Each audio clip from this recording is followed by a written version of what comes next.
go. Hello, everybody, and welcome to episode 9 of Equality and Diversity with the amazing Solene. Hello, Solene, how are you? Hi, I'm good. I'm so happy to be here. Thank you for having me.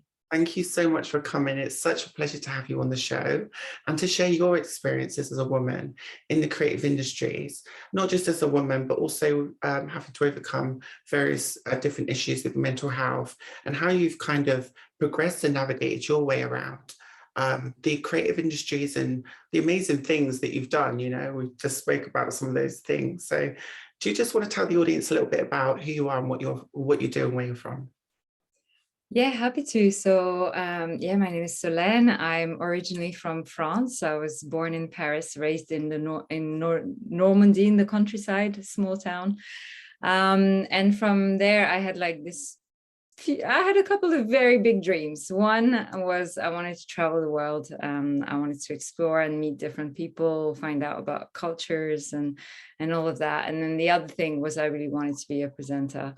I just had so many stories in me. My imagination was buzzing all the time. And so I was like, I need to share this. You know, I loved writing, I loved speaking. So it was like, how do I kind of find my way and create a path into that? So that's a little bit about where it all started. And I think, like we were just saying earlier, life then takes you also in different directions. So I've had multiple careers. I started in the environmental industry. I then moved into the travel industry. I spent 7.5 years working in travel.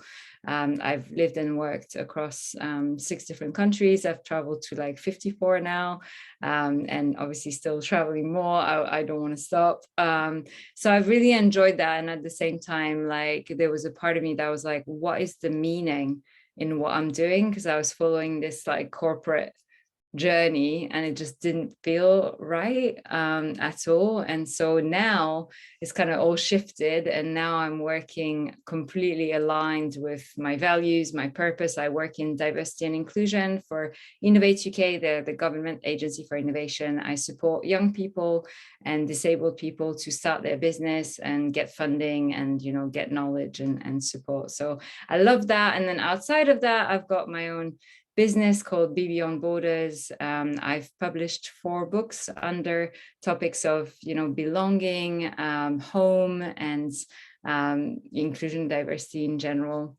Yeah. And I host a talk show called The Inclusion Conversation, where I bring people from different backgrounds, different lived experience, and we just talk, you know, because I think if we talk more, then we'll be able to connect more and break down some of those borders and barriers that keep us apart.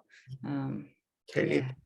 Wow, that's so impressive. And kind of how you've got to where you are today must have been such a minefield. Like, has there been times where you felt like you've had to kind of revisit some of the things you've done to go to something else? Like, how was that kind of, do you find that's kind of been a negative or a positive in your career? Has it been a real challenge? And how did you kind of overcome some of those challenges?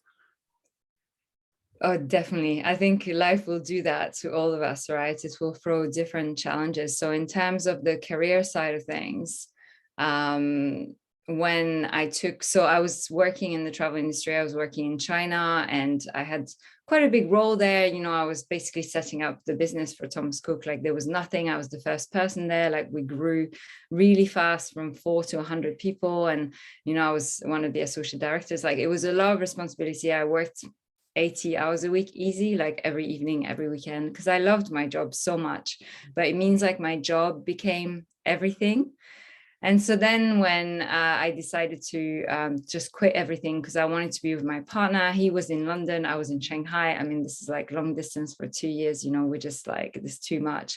So we quit everything and we moved to Australia together. And for the first year in Australia, I was like, I'm going to do something else. I'm going to start my own business. I'm going to go back to my dream of being a presenter, a storyteller, a writer. And this is what I'm going to do. And I'm going to give it everything. I'm going to put this money that I saved towards it. I'm going to give myself a year and this is going to happen. I'm going to manifest it. You know, all this stuff they tell you, like I bought into all of it. I was like, this is so going to happen. You know, I believe in it. Like, this is what I'm meant to be doing, like all that kind of stuff. And then so I published, you know, the first book, the second book, the third. 4 books. I did all sorts of like a random like acting, presenting, like honestly, like the stuff, like my hands were like on a sofa commercial. I never thought that would happen. It's like, what am I doing? You know, I was on an extra on like random like commercials for like real estate and like really honestly like really random stuff. And I gave it like everything. Like I literally like with my books, like I went door to door to every single bookstore in Melbourne and like, hey, like this is what I do. Like I wrote an email to every single library in the country, like in Australia. And yes, it got accepted by a few, but not many, right? And it was really hard. Like I got signed by this amazing like book distributor, the oldest one in Australia. I was like, this is it, this is my big break, it's happening, I'm going to be like in airports, oh my god. And they sold it to me, it was going to be amazing. They took 200 copies, I was so excited. And then like a few weeks later I got cast for this major role in a play, and I was going to get paid to be on stage, and they like rewrote the script around the fact that I was French, and I was like so excited. I was like, this is happening, this is happening. And then believe it or not, the distributor, the oldest distributor in Australia, they went bankrupt 2 weeks after getting my books. And then the show, the theater play, the producer and the writer got into a massive argument, and they canceled the play 6 weeks before it went on stage. So yes, you sometimes like, it will just feel like, what is happening? And excuse my French, you will feel like shit. And like, what is this? And I have this tendency, and I'm sure we'll touch on this, but I have a mental health condition which comes with this, you know, tendency of putting everything on me. So when these things are happening, I'm not someone who's going to be like, oh, it's just bad luck, you know, like just get back on the saddle, and like it's a no, and it happens to everyone. Like this is a creative industry, we all know, like you get so many no's before you get a yes. I find that really, really hard. In my mind, it straight away goes to, it's my fault, I'm not good enough, I can't do this, I'm not doing it properly, like da da da da da. And so after a year, you know, I basically ran out of that money that I had put aside, and I was like, I don't want to eat in other savings because I still want to, you know, travel and have a good life and stuff. So I was like, this is it. So I went back to corporate. I took a job that was like ate my soul for 2 years. At the same time, like I met great people through it, so it's never all bad. But it did like bring me into a mental health spiral where I really lost my confidence, and I thought, you know, forget about your dreams. And I became really cynical, which is also not me, right? It's not me now. It's never been me. But I think it was a phase where I was just like, you know, all this manifestation is bullshit. And like, I was just like really, really negative about everything, and even more so about myself. And that was really, really hard. I'm so sorry to hear that. And kind of, how long did it take you before you felt able to kind of get back out there and, you know, brush yourself off and do what you do now? Because you're such an inspiration. We've met doing the equality and diversity talks, and you've been such a great support to me and kind of helped along the way with different things that I've been doing. And I just really find it very refreshing to speak to you all the time and very inspiring. So how do you kind of do that? Because it seems like it's like you're basically like a bouncy ball. You just always come bouncing back. You know? I like the idea of me as a bouncy ball. Sometimes I have so much energy. It's definitely like that. Yeah, it took me, I'm trying to think in terms of, I mean, we're talking years. So took me about 2.5 to 3 years to like properly like to be where I'm now, and like doing all the things again, and like giving everything a shot again, and being much more optimistic. And what it really took was hitting rock bottom. And it's interesting because every time like I kept stumbling down, and I felt this is the bottom, you know, and then I went lower and lower and lower. And what helped was actually I got external help. Like the first one was I worked with a coach. And initially it was because I had a team of 10 people that I was looking after in my job when I went back to corporate. And one person I was finding really, really difficult to to lead them. Like it just like personality, like it just didn't work at all. And it was very toxic and very unhealthy. So I was like, oh, I need help with that specific thing, right? So that's how I started, like, and so it was a coach, and then realizing through this coach that, you know, there was a lot more in terms of what I needed to work on inside myself. And then like working on that, discovering that I was hypersensitive, that, you know, I had a brain that works differently to other people, you know, and that came with, you know, advantages, but also challenges in terms of communicating and, you know, connecting with people depending on the person, all that kind of stuff. And just being more aware of, I suppose, myself and how I come across and how I want to come across, like so many different things. And then COVID happened. And for me, that was a major turning point, because my main coping mechanism throughout my, you know, life was travel. Yeah. Something is wrong, get a plane ticket, go on a weekend away, you know, just reinvent life for like 2 days or something. That was it. That's what I did. I traveled so much. I traveled all the time, like to a different city, to a different country, whatever it is. Just get a plane ticket, get a train ticket. It's be fine. I come back on Monday, refresh, you know, just get on with it, do another week, do another travel, you know, and keep going. So that got taken away. And all of a sudden, it's like you're sitting with yourself. And that was so hard for me. Like, it's like you're losing your crutch. It's like, what do I do with myself? And life, you know, life happened. Like, I mean, to be fair, I think I had it fairly good. Like a lot of people had it a lot worse than me. But yeah, like many people, I lost my job. Obviously, we were in Australia, so 9 months of harsh lockdown, longest lockdown in the world in Melbourne, in that time until what happened in China recently. And then, yeah, losing my job. So we decided, okay, we're going to come back to the UK. So we quit everything in 6 weeks. We were packed. And we knew, like, if we leave Australia, we lose our visa. So that's it. Like, that's the end of the Australia journey. You know, it's a very weird, like you're not really saying proper goodbye, you know, to a place that's been your home for 3 years. And then coming back to the UK, entering the second UK lockdown, like straight away, living with my in-laws, who are amazing people, but of course at 30 plus, it feels a bit weird. You know, you're like, oh, I don't have my space, you know, buying a house, which was completely against what I thought I would do with my life. You know, I'm a nomad. I'm like, wow, I'm buying a house. I had nightmares of like having roots growing from my legs. I woke up in the middle of the night sweating, like, you know, all these things. So all these things, until the moment that literally I was having like so many suicidal thoughts. And one time I actually thought, you know, this is it. Like, I'm just done. Like, and I was starting to really consider like how to do it. And then I once stood at the window, and I wasn't, to be honest, like now I look back and I'm like, I probably wasn't going to do it. But in that moment, I just didn't see any other choice until I had these voices in my head. It was literally like just my family and my partner's names. It was like shouting. It was really weird. It was like just their names. And so I went back into the room and I was like, right, I had a like complete breakdown, complete meltdown. And I was like, right, I mean, you're obviously not going to do it. So now you're going to do that. If you're going to live, you have to do something, because obviously it's not working. Like, it's just not working. Right. And that kind of had a ripple effect. And a friend of mine called me the next day. I had never spoken about any of my mental health challenges to anyone. And he called me the next day and he was like, oh, how are you going? And I'm like, I completely fell apart. I told him everything. And he was like, oh my God, I have my ex who's a therapist. He's going to call you. Like, I'm just going to tell him to call you. I'm like, sure, like whatever.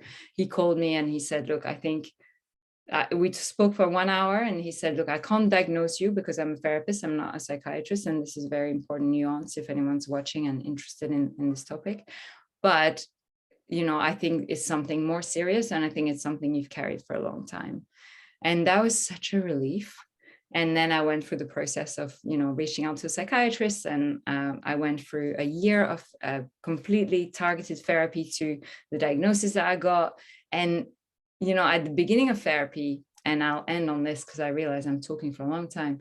At the beginning of therapy, we set some goals.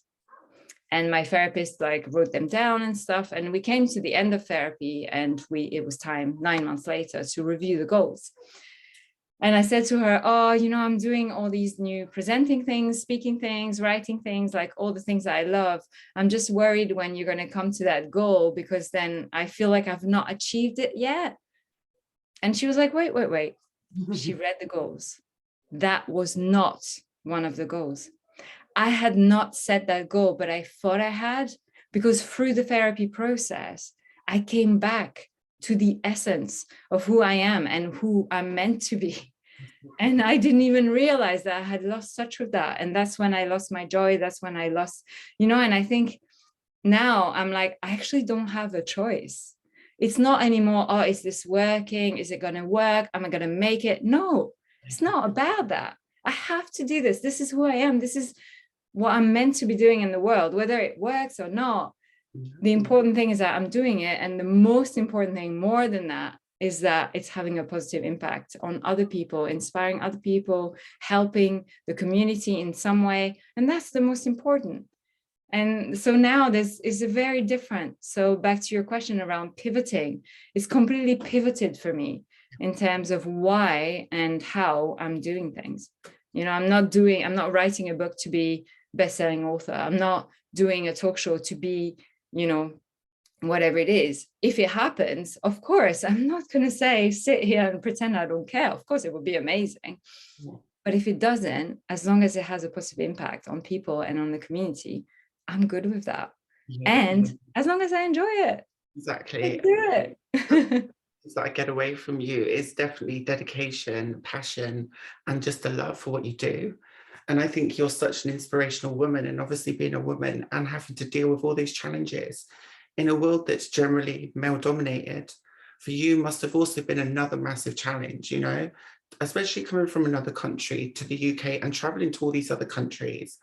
On top of that, on top of all these other things, there's so many different barriers that you just had to overcome, and you just fly past them all the time. It's beautiful. No, not all the time. Sometimes you definitely you do all this stuff, and sometimes you just hit a barrier that you almost forgot it was there. You're like, oh yeah, that's true. I am a woman. I am a foreigner. I have a mental health condition. But sometimes you just, it depends in the space that you're in. Sometimes you're so lucky for a few weeks, you maybe forget, and then you get hit in the face by something, and you're like, and I'm sure you go through that as well, where it's it depends the space you're in, the external environment you're in, and also the internal space that you're in, and how you see those barriers, because sometimes you hit them and you're like, oh yeah, opportunity to educate, and sometimes you hit it and you're like, oh, I'm going back to bed, just forget about it. That feeling sometimes. So yeah, definitely agree. And that's the thing, I think it's just about being positive and doing positive things, and you do loads of that in the community, and that's how we met. And I think that's so beautiful, and it's because you see a lot of people in the industry and it does become a lot about them, but when I've always met you, it's never really been about you. It's been about sharing experiences. It's been about helping others, empowering others, inspiring others, and kind of supporting other people. And for me, I think if we had more people like you in the world, this place would just be a beautiful place to live, and you've always been so positive, and you've always been so kind. So I just want to say thank you for kind of sharing so openly what you shared with us and the viewers, because it really does make a massive difference to a lot of people out there who want to follow your footsteps. Thank you so much. And I think you make a really great point. Is we've talked about just earlier about some of the challenges, right? I'm a woman, I'm a foreigner, and I have my mental health condition and things like that. But at the same time, I'm so hyper aware that I have so much privilege, because I'm white. You can tell, there's no way around it. That's a huge advantage. That's a huge privilege. You know, I speak English well, in the sense that, you know, there are many people that come to this country that, you know, even when I, you know, first started, right, it's very different. And now it's so much easier. Like, I feel I can talk to anyone, but it wasn't the case when I arrived, you know, things like that. You know, my body, I used to be overweight, and I used to be bullied for it. Now I've lost the weight. You know, I fit in what society defines as, you know, body, I don't know, ideal or whatever, you know, things like that. So I'm hyper aware of, you know, I'm how did I even not mention, like, I'm heterosexual, you know, lots of things like that, that I'm, you know, my socioeconomic background, like, I'm just so lucky. So yes, I obviously, in some areas I have challenges, and parts of underrepresented groups, but in other areas I'm hyper aware that I have a privilege. And so for me, it's about, how do I use these elements of privilege to open doors and open spaces for people who don't have them. And that's what you were mentioning. You know, I'm so passionate about, how do I create a space for people who don't have a voice to suddenly have a voice.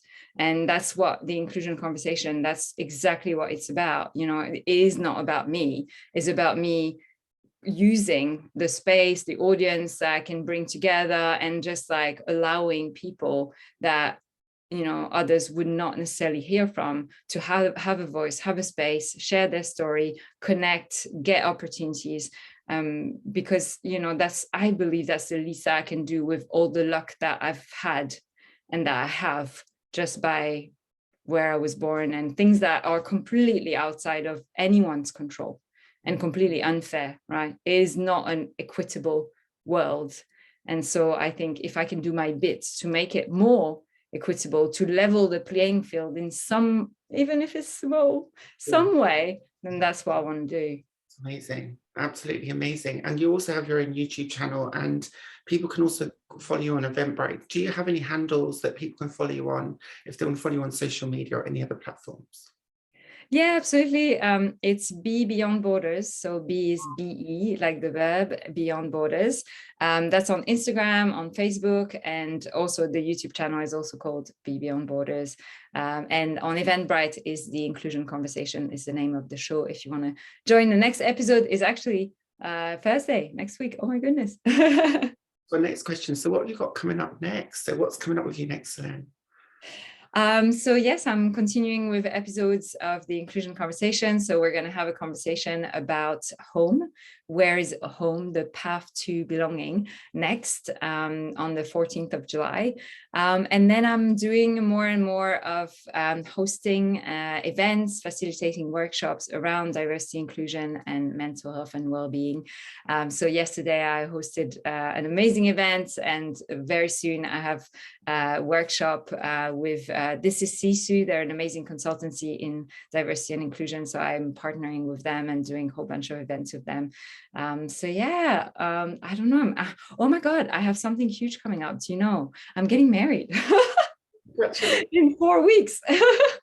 Wow, yeah, you did tell me. So congratulations. And thank you. I hope I can invite to one of your little parties or something. That'd be great. You never know. Yeah, Amazing. I hope you have a nice time, and thank you so much as well for coming along and sharing your story and just being so nice and inspiring as you always are. And thank you, Solene, for just sharing what you have shared. It's been amazing. Yeah. Thank you. Thank you. Honestly, I love talking to you every time as well. So I'm very grateful for this opportunity to share and hopefully, yeah, connect with lots of people watching. So yeah. I'm sure that will happen. Thank you. Have a great afternoon and evening, and I will speak to you. Thank you. You too. Take care. Bye.